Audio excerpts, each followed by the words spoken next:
Nabalot ng abo ang ilang bayan ng Albay dahil sa ashfall mula sa Bulkang Mayon. Ilang hayop din ang nasawi. Yan ang Agenda Weekend Report ni Rosas Olarte ng Abante.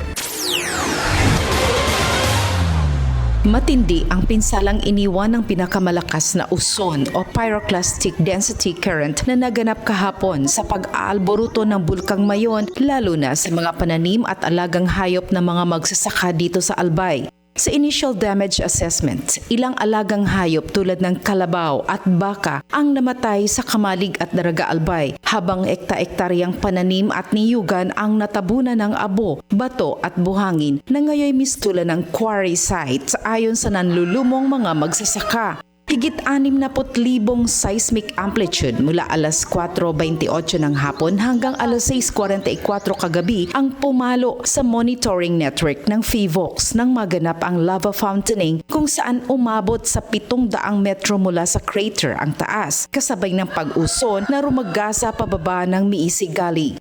Libu-libong residente ang apektado. Agad nagsagawa ng flushing activity sa major roads ng Albay na passable naman sa mga motorista. Namigay ng N95 face mask at bottled water ang Office of Civil Defense at pamalaang lokal. Ayon kay Governor Noel Rosal, inoobserbahan na ng PHIVOLCS kung itataas na ang alert status mula sa level 3. Samantala, dumating din sa Albay sina DPWH Secretary Vince Dizon at OCD Assistant Secretary Rafael Alejandro na agad nakipagkita sa gobernador, mayors at local disaster officials.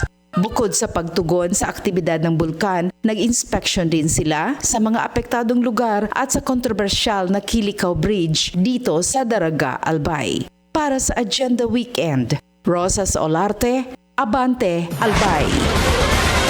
Pinag-iingat ng DOH ang publiko sa masamang epekto ng ashfall matapos ang aktibidad ng Bulkang Mayon.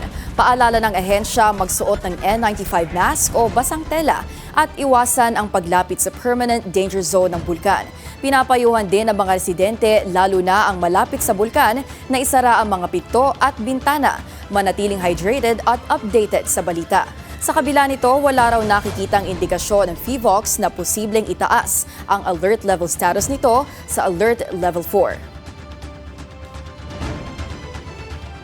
Sa ngayon po, wala pa po tayong nakikitang indication na magtataas po tayo ng alert level 4. No? Dahil katulad po ng sinabi natin, bumalik po sa status quo yung activity ng bulkan. Ito po yung tahimik na pagluwa ng lava at yung minor Strombolian at lava fountaining activity sa crater.